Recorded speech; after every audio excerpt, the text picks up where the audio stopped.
السلام علیکم ورحمۃ اللہ وبرکاتہ۔ امید کرتا ہوں آپ تمام حضرات خیریت سے ہوں گے۔ قرآن مجید کو پڑھنے کے لیے سب سے پہلا جو اسٹیپ ہے وہ قاعدہ۔ آپ میرے ہاتھ میں جو قاعدہ دیکھ رہے ہیں اس کو یسن القرآن کہا جاتا ہے۔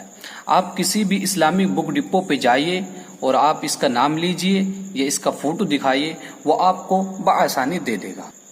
اور جو سب سے پہلے ہم اسے کھولتے ہیں تو اس طرح کا پیج نکل کے ہمارے سامنے آتے ہیں۔ سب سے پہلے سبق نقطوں کی پہچان، اور اسی طرح جو اس میں جو پہلا سبق ہے قاعدہ ہے وہ قاعدہ نمبر 1، اور اسی طرح دوسرا قاعدہ نمبر 2 اور قاعدہ نمبر 3، اور اس میں کل 20 قاعدے ہیں، اور انشاءاللہ ہمارا جو قاعدہ ہے 20 دن میں پورا ہو جائے گا۔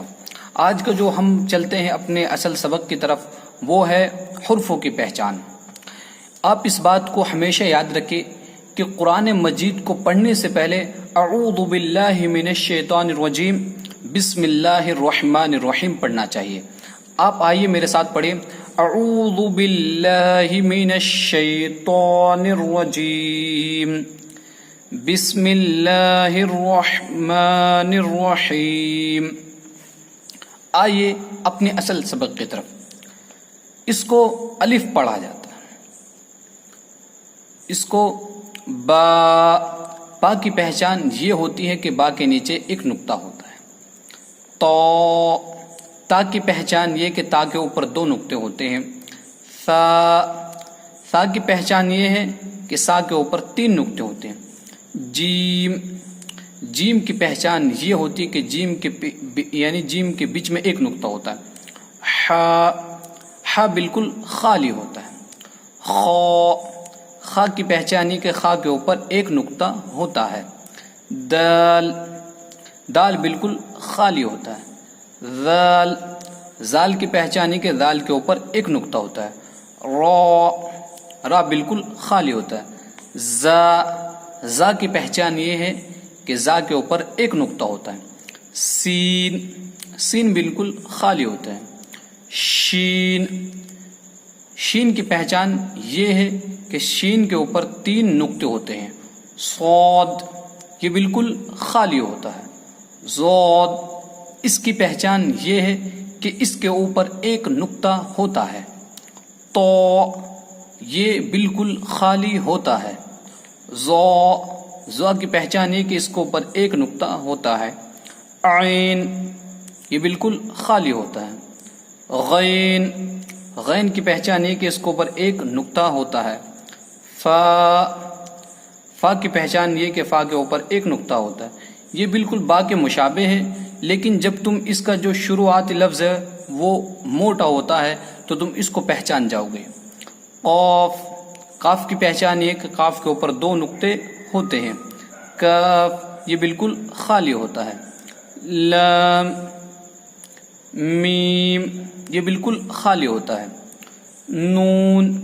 نون کی پہچان یہ کہ نون کے بیچ میں 1 نقطہ ہوتا ہے۔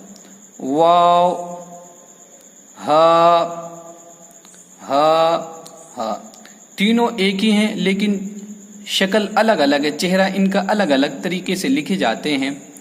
اور یہ جو ہے لام الف حمزہ یا دونوں ایک ہی ہیں، مگر دونوں کے طریقے کا لکھنے کا طریقہ الگ الگ ہے۔ آج آپ نے پڑھا الف سے لے کر یا تک۔ آپ کو اس سبق کے اکارڈنگ یہ 3 باتیں یاد رکھنی ہیں کہ آپ کو الف سے لے کر یا تک پورا مکمل یاد کرنا ہے، حفظ کرنا ہے کہہ سکتے ہیں۔ اور دوسرا یہ کہ آپ کو ان کو اپنے ذہن نشین کر اپنے ذہن میں بٹھا لینا ہے۔ اور چوتھی چیز یہ کہ آپ کو ان کا پڑھنے کا طریقہ آنا چاہیے۔ اگر آپ کے سامنے کوئی سا بولے تو آپ کے ذہن میں شا کی شکل آنی چاہیے۔ اگر حا بولے تو حا کی شکل آپ کے ذہن میں آنی چاہیے۔ زواد بولے تو آپ کے ذہن میں زواد کی شکل ہونی چاہیے۔ عین بولے تو عین کی شکل آپ کے ذہن میں ہونی چاہیے۔ نون بولے تو نون کی شکل آپ کے ذہن میں آنی چاہیے۔ اس بات کو آپ کو اس بات کا خیال رکھنا ہے کہ آپ کو 3 باتیں، پھر میں آپ کو کہہ دیتا ہوں 3 باتیں آپ کو یاد رکھنی ہیں۔ نمبر 1 کہ آپ کو الف سے لے کر یا تک ان کو یاد کر لینا ہے، حفظ کر لینا ہے۔ اپنے ذہن میں بٹھا لینا، دوسری یہ کہ ان کو اپنے ذہن میں بٹھا لینا ہے، اور تیسری یہ کہ آپ کو ان کے پڑھنے کا طریقہ آنا چاہیے جو میں نے آپ کو بتایا ہے۔ اب پھر ہم دوبارہ پڑھتے ہیں، پڑھنے کا طریقہ میں آپ کو بتا دیتا ہوں، آپ آئیے میرے ساتھ پڑھیے۔